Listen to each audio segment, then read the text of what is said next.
औज़ुबिल्लाहिमिनश्शैतानिर्रजीम बिस्मिल्लाहिर्रहमानिर्रहीम सल्लल्लाहु अला हबीबिही सय्यदना मुहम्मदिन व आलिहि वसल्लम। तमाम व्यूअर्स को मेरी तरफ से अस्सलामु अलैकुम व रहमतुल्लाहि व बरकातुहू। उम्मीद करता हूँ तमाम व्यूअर्स खैर आफियत से होंगे। अल्लाह पाक आपके रिस्क में, कारोबार में बरकत अता फरमाए। आज जो आपको अमल अर्ज करने जा रहे हैं दुश्मन के हवाले से, जिस दुश्मन को आप बिस्तर पर लिटाना चाहते हैं और या फिर आपका कोई दुश्मन आपको बिस्तर पर डालना चाहता है, तो इसका आसान मतलब ये है कि बहुत सारे ऐसे दुश्मन होते हैं जो इस तरीके के साथ अपने मामलात करते हैं कि जिससे सामने वाला बंदा मतलब उसके ऊपर जादू इस तरीके से किया जाता है, तावीज़ात, शैतानी असरात। तो ये जो मैं अमल आपको देने जा रहा हूँ कोई जादू की काट का अमल नहीं है। ये बात आपने जहन में रखनी है कि आपके जहन में ये हो कि जादू की काट हो जाएगी या जादू की पलट हो जाएगी, ऐसा कुछ इस अमल से नहीं होने वाला। बल्कि जो आपके ऊपर इस तरीके से मतलब आपको तंग कर रहा है, मतलब कोई आपका दुश्मन ऐसा है जो आपको अपनी ज़ुबान से बदतमीज़ी से, बदकलामी से आपके साथ पेश आता है, तो आपको उसकी ज़ुबान बंदी के लिए, खामोशी करवाने के लिए आप इस अमल को कर सकते हैं। ठीक है, तो मैंने आगाज़ में बता दिया है कि कोई जादू की पलट शलट का ये अमल नहीं है। हाँ, इतना ज़रूर है कि जो दुश्मन आपको जादू के ज़रिए परेशान कर रहा है, तो आप उस बंदे के लिए इस अमल को करें तो दुश्मन पर गालिब होने के लिए ये जलाली अमल है। और इस अमल की तासीर का आलम ये है, यानी कि इसका रिज़ल्ट आपको कोई 2 माह 3 माह बाद नहीं मिलेगा। ये वो अमल है जिसका रिज़ल्ट आपको फ़ौरन यानी कि अगले दिन आपको इसका रिज़ल्ट मिल जाएगा। और दुश्मन के हवाले से, दुश्मन के दिलो दिमाग, उसकी ज़ुबान, उसकी आँखों, उसकी समात के हवाले से हर चीज़ जौन सा है वो, जिसे कहा जाता है ना कि वो हर लिहाज से आप उस पर गालिब आएंगे। और उसके साथ जो होने वाला है वो आप ख़ुद देखेंगे। बहुत सारे मामलात जौन से है, यहाँ तक कि इस अमल को कहा जाता है, आपको मैं सिर्फ कोशिश कर रहा हूँ कि इस अमल के हवाले से आपको इसकी अहमियत के हवाले से थोड़ी सी तवज्जो दिला दूँ, क्योंकि ये कोई आम अमल नहीं है।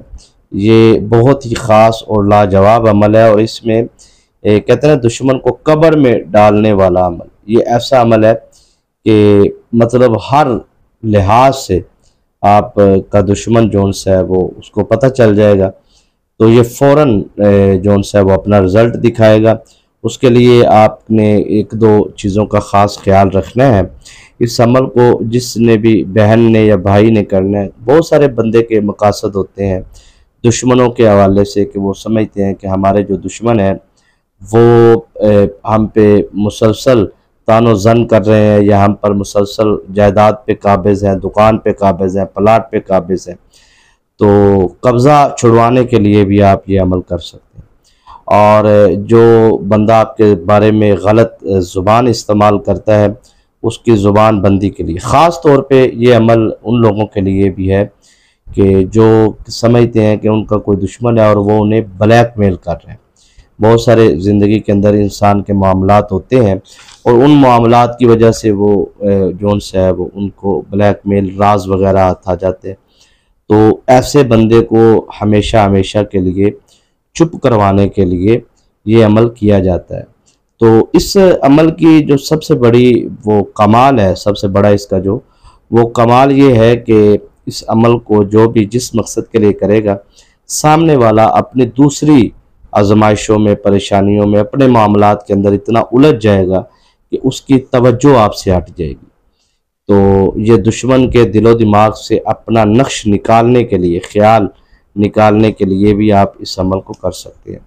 और दूसरे नंबर पे कोई दूसरी खातून है, यानी कि 2 खातून है, एक बीवी है, और उसको लगता है कि मेरे मर्द के साथ कोई दूसरी खातून काबिज़ हो रही है, तो वो दूसरी खातून को खामोश करवाने के लिए या पीछा छुड़वाने के लिए या दोनों में कनेक्शन को तोड़ने के लिए, दोनों के ताल्लुकात को कमज़ोर करने के लिए भी आप इस अमल को कर सकते हैं। यानी कि 2 लोगों के कोई भी हों, वो 2 लोग मतलब औलाद होती है तो उसका जो बच्चा है वो गलत महफ़िल में बैठना शुरू हो जाता है, तो ये आपने अपने के लिए नहीं करना, यानी कि आप शोहर है आपका तो शोहर के लिए नहीं करना, उस खातून के लिए करना है जो शोहर के पीछे लगी है। इस तरीके से आप अपने बेटे के साथ दूसरी महफिल में जो बैठता उठता है गलत महफिल में, तो आपने दूसरे के लिए करना है, अपने के लिए नहीं करना। ये बात आपने अपने जहन में रखनी है। अब इसके बाद आपने जो उनसे है इस अमल की थोड़ी सी शराइत है वो आप तवज्जो से समात फरमा लें।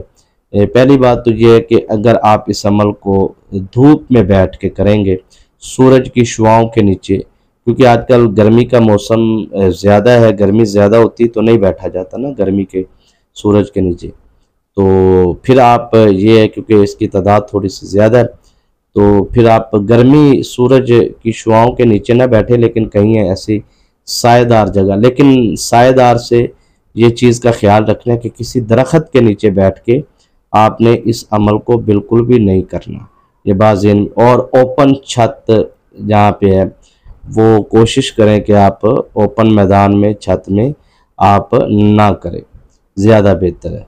तो बस दिन के टाइम कर लें, ज़ोहर के वक्त ज़्यादा मुनासिब है। जो नए नए अमलियात की दुनिया के अंदर है वो कमरे में बैठ के कर लें। ये मैं आप लोगों की हिफाजत के लिए बता रहा हूँ, तो मुझे पता है इससे आपको क्या फ़ायदा और नुकसान। आप मेरी नज़रात जो उनसे वो तो कर लेते हैं ना सूरज की शुआओं के नीचे बैठ के ओपन मैदान में, लेकिन आप लोग अगर आमिल हैं तो ठीक है, अगर आप आमिल नहीं हैं, मर्दों ख़वातीन सब इस अमल को कर सकते, तो फिर आप दिन का टाइम रखें ज़ोर के बाद और कोशिश करें कि कमरे वगैरह में बैठ के कर लें।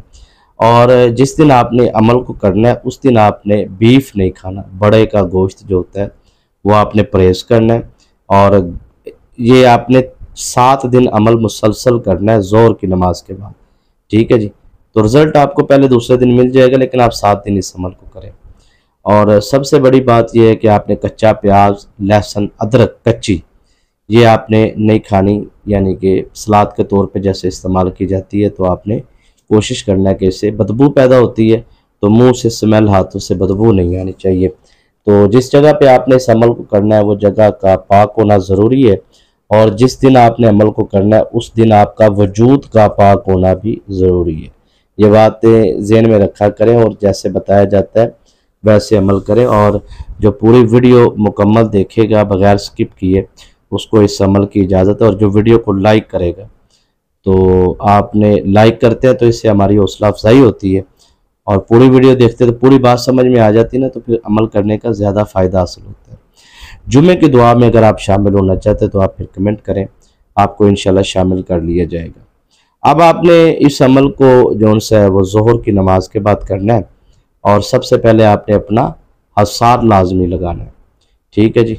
अब मैंने बहुत सारे हसार बताए हैं, तो अगर आप न्यू व्यूवर्स हैं तो आपके लिए मैं आपको इतना ही बता देता हूँ कि इस अमल के लिए आप 21 टाइम 21 मरतबा दुरूद इब्राहिम पढ़ के अपना हसार लगा लें।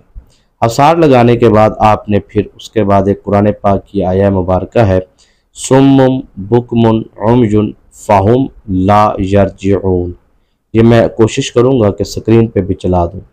तो आपने ये आया मुबारक जो उनसी है, सुम्मुम बुकमुन उम्युन फ़हुम ला यरजिऊन, इसको आपने 313 मरतबा पढ़ना है, ठीक है जी। पढ़ने के बाद अब अमल समझते जाइएगा, ताकि आपको जिस तरीके से मैं समझाऊंगा अमल उस तरीके से आपने करना है। 21 मरतबा दुरूद इब्राहिम पढ़ के आपने अपना सार लगा लिया। अब आपने पढ़ा है सुम्मुम बुकमुन उम्युन फ़हुम ला यरजिऊन, 1 मरतबा पढ़ा ना, तो उस वक़्त आपके पास पानी होना चाहिए। पानी वो आप किसी भी बर्तन में रख लें अपने पास पानी, उस पानी पर आपने एक दम कर देना है। दूसरी मरतबा आपने पढ़ना है सुम्मुम बुकमुन उम्युन फ़हुम ला यरजिऊन, इस तरह दूसरा दम कर देना है। इस तरह फिर तीसरी मरतबा पढ़ना है सुम्मुम बुकमुन उम्युन फ़हुम ला यरजिऊन, फिर तीसरा दम कर। इस तरीके से आपने 313 मरतबा ये पढ़ना है सुम्मुम बुकमुन उम्युन फ़हुम ला यरजिऊन, और 313 मरतबा उस पानी पर दम करना। दम करने के बाद आपने पानी साइड पर रख देना, और फिर 21 मरतबा दुरूद इब्राहिम पढ़ के दोबारा अपना असार लगा लेना है। मैं असार की नीयत वगैरह ये वो सारा तकरीबन हर वीडियो में बताता रहता हूँ। अगर आप रेगुलर व्यूवर्स हैं मेरे, तो फिर तो आपको मालूम होना चाहिए। तो किसी किसी वीडियो में मसरूफियत की वजह से नहीं बता पाता, तो सिंपल है कि आप अपना असार लगा लें 21 मरतबा दुरूद। आसान ये है कि आप दोनों हाथों पे दम करें और अपना असार कर लें। अच्छा सर, उसके बाद आपने क्या करना है कि वो पानी जोन सा, वो पानी के ऊपर आपने अपने दाएं हाथ की राइट हैंड की शहादत वाली जो उंगली है, उस उंगली के साथ आपने एक काला कपड़ा ले लेना। उस काले कपड़े पर आपने अपने दुश्मन का नाम लिखना है, फला बिन फला, ठीक है। दुश्मन का नाम और दुश्मन की वालिदा का नाम उंगली के साथ, स्याही कलम वगैरह का इस्तेमाल नहीं करना, सिर्फ उंगली से लिखना है दुश्मन का नाम और दुश्मन की वालिदा का नाम। लिखने के बाद आपने उस कपड़े के ऊपर जो पानी आपने तैयार की है, वो आपने दुश्मन का चेहरा मतलब तस्वुर बांध के या दुश्मन के नाक के ऊपर वो आपने पानी के छींटे उसके ऊपर इस तरह लगाने के बाद उस काले कपड़े को आपने वजन के नीचे रख देना है। ये बात ज़हन में रखनी। अब घर के अंदर कोई भी वज़नदार अगर चीज़ मौजूद है तो आपने उस वज़न के नीचे उसको रख देना है। रखने के बाद आपने रोज़ाना पानी पे पढ़ाई करनी है। अब यहाँ तक समझ आ गई ना आपको। पहले दिन आपने उसको वज़न के नीचे रख दिया, अब दूसरे दिन आपने पानी पे फिर पढ़ाई करनी है, मतलब वो पानी आपने उतना ही लेना है जितना छींटे उस पर लग जाए, ठीक है। बस अब वो आपने बर्तन में थोड़ा सा पानी ले लें, तो वो आपकी मर्ज़ी है, उतना पानी लेना है जिससे छींटे लग जाए, बस, ठीक है। और वो पानी आपने इजाफी नहीं होना चाहिए, ज़ाया नहीं करना, वो नाली में नहीं फेंकना, कहीं भी नहीं, आपने लेना ही उतना पानी है जिसके छींटे लग जाए, चंद कतरे ले लें पानी के। अब उसके बाद आपने क्या करना है कि अगले दिन आपने जब फिर पढ़ाई करनी है, फार्मूला, क्योंकि इसी तरीके से करनी है और ज़ोर के वक्त करनी है और उसी टाइम पे बैठना है पढ़ाई के लिए और उसे मुकम्मल करना है। मुकम्मल करके दूसरे दिन फिर उतना ही पानी लेना है। पानी लेने के बाद वो जहाँ पे आपने वज़न के नीचे उसे दबाया है ना, वहाँ पे आपने फिर दोबारा जाके छींटे लगा देने। अब जैसे आपने वो कपड़े के ऊपर उंगली के साथ लिखा था, अपनी शहादत वाली उंगली के साथ कि फला बिन फला दुश्मन जौन से आपका, उसका नाम लिखने के बाद आगे आपने उंगली से लिखना है कि आप जो भी करना चाहते हैं, बिस्तर पे डालना चाहते हैं उसको, जौन से जुबाबंदी करना चाहते हैं, जो भी आप, वो आपने नीचे लिख देना है, ठीक है, उंगली के साथ, वो किसी को नज़र नहीं आएगा। अब उसके बाद आपने दूसरे दिन फिर इसी तरह करना है, लेकिन यहाँ पे तरीका थोड़ा सा चेंज हो जाना। तरीका ये होना है कि वो पानी के जो चंद कतरे हैं, उन कतरों को आपने हाथ पे लेना है और वो कपड़े के ऊपर आपने जब छींटे लगाने हैं तो उस वक़्त आपने दुश्मन के चेहरे का तस्वुर बांध के तो आपने कहना है कि फ़ला बिन फ़ला, यानी कि उसका और उसकी वालिदा का नाम लेके आपने कहना है कि दुश्मन जो है वो, आप उसके साथ जो भी करना चाहते हैं कि वो होना चाहिए, यानी कि उसकी ज़ुबान बंदी होनी चाहिए। तो जो भी आप उसके साथ करना चाहते हैं वो आप वहाँ पे बोलते हैं।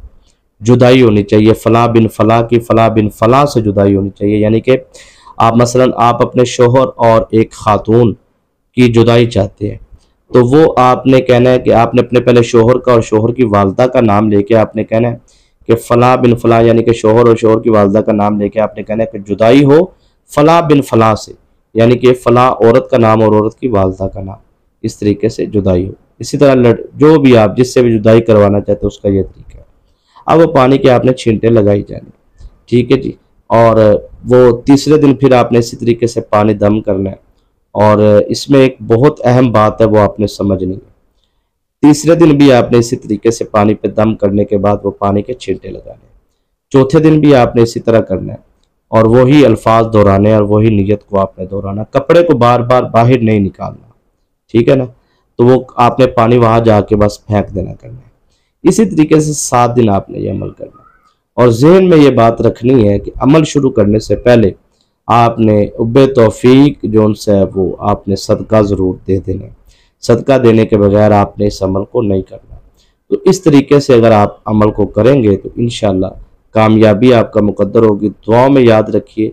वीडियो को लाइक नहीं किया तो ज़रूर करें, चैनल को सब्सक्राइब नहीं किया ज़रूर करें, साथ लगे बेल आइकन के बटन को भी प्रेस कर लिया करें ताकि नई आने वाली वीडियोस का नोटिफिकेशन आपको मिलता रहे। और अपना और अपनी फैमिली का ख्याल रखिए और हमें भी दुआओं में याद रखिए। इजाज़त दीजिए। अस्सलाम वालेकुम व रहमतुल्लाहि व बरकातुहू।